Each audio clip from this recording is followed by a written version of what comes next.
welcome back. It's been a while. I've been taking a break on the other project. I have been working on the other project here and there, but I had to kind of switch gears to kind of help out with some of my students and stuff like that. Yes, I do have students. Why not? I had got so what I usually do is I go on this wild quest, and my quest is to program until I'm tired. So what I did was I switched gears to from that other. So I got two projects going. I got this project going, and I have that other Node Red project going, which I'm getting some significant progress on. And also I do put links out there for the Node Red. But this is about a new project that I am working on. It's a little small project. It's about, it's doing a little bit of technique with Java. So what I did was I actually have a kind of game that I'm kind of playing around with. So like right here, I have Mega Man. Still got to work on some of the mechanics. This is not fully done. I just polished off a lot of the inheritance stuff. So I'm doing a couple different things in here. I'm using a lot of inheritance, some implementation stuff, and making development get faster and faster and faster. So let's start out here where my driver is. So I got my driver that runs the world, okay? And there's going to be some scary things in here that I actually created. So I have a registration service system, I have a rules engine service system, and then I have, players. I got different sprites, different players, different objects and stuff like that. And then this right here is the main screen. Okay. So if you notice, I am doing some inheritance things to kind of reuse a lot of my objects and use Java to its fullest extent. So like for instance, if we go into the main screen, so right here in the main screen, I actually have an init here, and this is where it attaches all the players and the sprites and stuff like that, just for this level, just for this board. But I have something that's very interesting that I did. I'm surprised that I did it, but it was awesome. So what I did was I actually made the registration service. So what happens is when any object comes into this world, I made a way where me, the administrator, can see what's going on in the entire universe of this program. So like for instance, when you hit the registration service, let's go to when we register the object. So I have a I have a static version of instance in the driver of this right here running. Okay, so I can reach this from anywhere. So when I want to get objects, list of objects, make diagnostics, look at some of the things that's going on in the world, I can do that. So if you notice, every time I make an object, I actually make that object get registered. So when you go to the player right here, see how this object is registered whenever the constructor is ran? It is kind of dangerous because if you're making player objects that are like temporary, then you have to figure out a way to deregister those objects when they die and free up memory. Okay. So what I did was, let's talk about the registration service. So right here in the registration service, let me go here. This is my implementation of it. I actually have this is how I control if you make another registration service, the basic things that this registration service should have.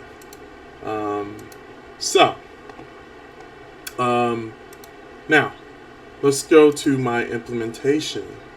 So since this is static, I actually pull the properties file name.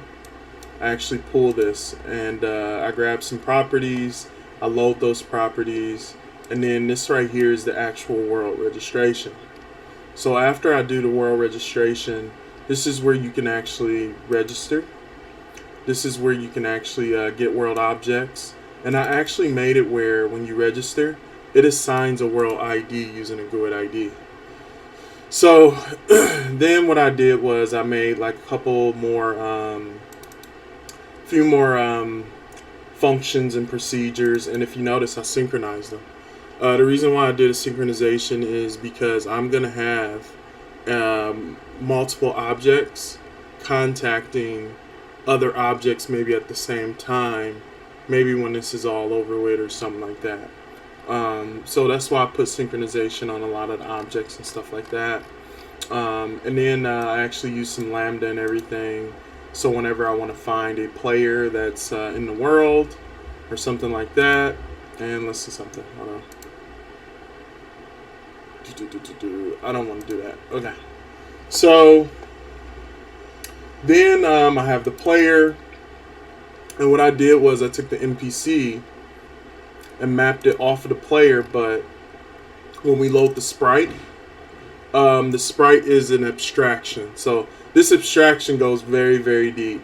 So I made it where I can load different sprites, so I can have the same logic for everything else, but when I load sprites and stuff like that, I can give a little bit better instructions and control how sprites are loaded. Okay.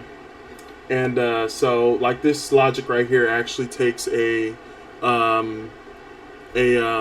sprite map or a sprite sheet, and it figures out where the sprites are that you need. I haven't got all the animation done, but I got a few things done.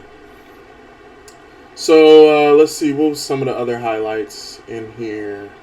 So I did do a web object interface, and I did template it. So this template is based off of your sprite graphics. So right now we're using a JLabel to put an icon inside of a JLabel to make that sprite.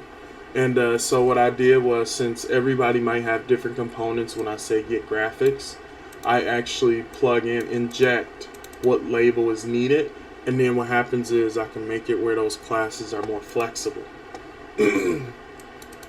I do have a stats manager. So this stats manager right here, I actually use that to control stats and stuff like that with other players, where players are required to have this stats manager, so that I can restore their HP, their damage, and all of that. I can do worldly things. So what I want to do is, what I'm doing is trying to make it where the world, where I can use the universe to kind of take control of some of the actions, and then make engines where I plug in 2 objects, and then those objects, I can figure out what actions those objects need to take. So an example of something like that is the let's see, where is it at? The rules engine. So right here in this rules engine, I actually have it where you can roll dice, but I leave it up to the setup of the game, and this is very flexible, where this is how many rolls you get, how many sides of the dice, and what I do is I inject the dice with how many sides you have. If so, it's 6-sided, 1 through 6 or something like that. And then what happens is it shuffles, rolls, shuffle, rolls until you get all the results. And then right now I just take the first result you get, but eventually I'm gonna get the rules for which number do you take. Do you take the highest, or do you take the lowest, or do you divide some things or something like that? And that's when you want to generate the player's stats. So for instance, right here, this is when the player is instantiated, and then this right here is after they roll. So if you see, their strength went up, the dex went up, and the intellect went up. So, and then I set the maxes too. So right here is what their roll looked like, and I made it very random using a random generator. And so some of the things I do have in my properties is I do have where to get some of the sprite sheets from and some of the math on the sprite sheets, so I can just plug stuff in. Like I got a Dungeons and Dragons. That wall you saw, that came from me processing this right here. So what I did was I keep it together as this right here, but what I do is I map out what the different sprites that I want out of here, and then I make that as the individual sprite. So the whole sheet is not loaded it's loaded into the object once, but when we assign it to a player, and the copy of that player's sprite or that object sprite is just whatever I set it to. So it's not a thing where I'm loading the whole sprite sheet into every player. Okay. I did a little image processing too in order to get this to work. So if you look at, let's go to the players class. So this is straight players class, which is right here.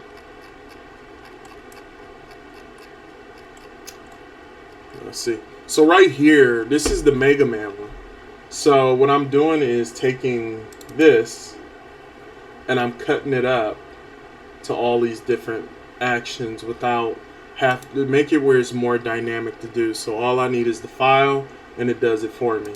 So for instance, if I was to take this right here and I was to, if we go out to, let's go here and let's go out to, let's see, let's go to here. So the properties, let's go here.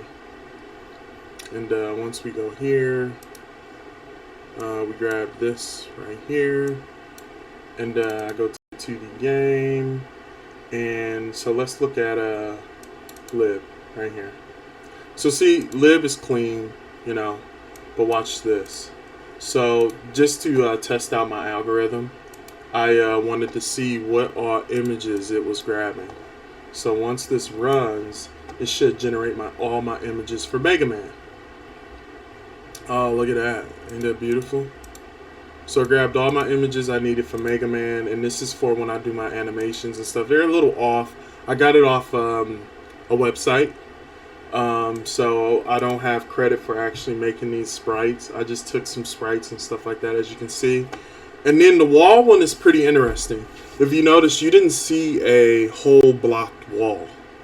So what I did with the wall was I took the big Dungeons and Dragons sprite sheet, used my algorithm, find the coordinates of one of the walls that I really like. But remember, it's just one square. So what I did was I took that square out and made a new image, made a new PNG, and then stored that into memory. So the next things I have to do is make the orientation of this wall, and they might be all different objects, but all objects have the same attributes as a player, or they might have the player's attributes and a little bit more. So that's what I did for this one right here. So for instance, like I showed you Dungeons and Dragons, I grabbed like one of these pieces right here, and I did the calculations to remap it and make my actual sprite for it. But I did all the Dungeons and Dragons. I was able to load all of this into and then be able to process it. So over time, as I process it, and to make it a little bit easier, what I did was in the NPC, since I already know what the coordinates are and I want to cut down some performance time, what I did was I just put the coordinates of the tile mapping on there. And then there's a little math that was involved too, because you need to know how many pixels is each tile, which is a 32 by 32. And then you have to know how to rebuild that image. So I kind of rebuilt the image kind of like this. And this is observer. How to actually do an observer is without contaminating this class or making another class. I actually did it this way. But it might be a thing where to make this more efficient, I need to take this observer and put it on the outside so it will not remake the observer every time. So I'm going to do something like this. Okay. So it won't keep regenerating that observer. And then this right here where I write this file out, I really don't need to do this anymore. I don't need to write it out to an output file. So I can just take this and get rid of that right there. And then the sprite sheet, I actually convert that to an array. And then I just have to make the animations and the velocity for all that stuff. And then what I'm going to do is I'm going to try to make those PNGs to not appear as a white background. But for now, what I can do is I can go into my main screen and that panel on here, I can set that panel background to white. So for instance, right now I can just set it to white. just to get around that. And then what I can do is do a run for it. And you'll get to see everything that goes on. See, so now it's a white background. I even made the keys and stuff like that. And so now what I need to do is actually work on my animations and then work on my collision detection and stuff like that. And then just start focusing more on some of the gameplay and some of the rules and stuff like that. I did do something very slick here where I am sharing objects by reference, and that's when I go into that the registration service, and I grab those objects instead of coding objects, and things are all these different places. So I made it where you can go to one central location as long as you know what the world ID is or what the name you put on the player or the object was. This should be unique. It's best to have this unique. I'm working that out right now by using the world ID. And remember, each screen is going to register. So I might have a register cache to right here keep track of what items are on the board. And then just use make another service to actually retire those items as they go and take them out. So yeah, so that's what I've been up to. I've been up to some very intense Java stuff. I used to do a lot of Java a long time. Well, actually last year. I used to do a lot of this stuff. I missed it a lot, and this is why I do some of those projects. And I think that's about it. I do have this on GitHub, but I don't have it for release yet. And eventually, I might show it off a bit. I'm gonna see what my student says about it, and that's about it. Peace.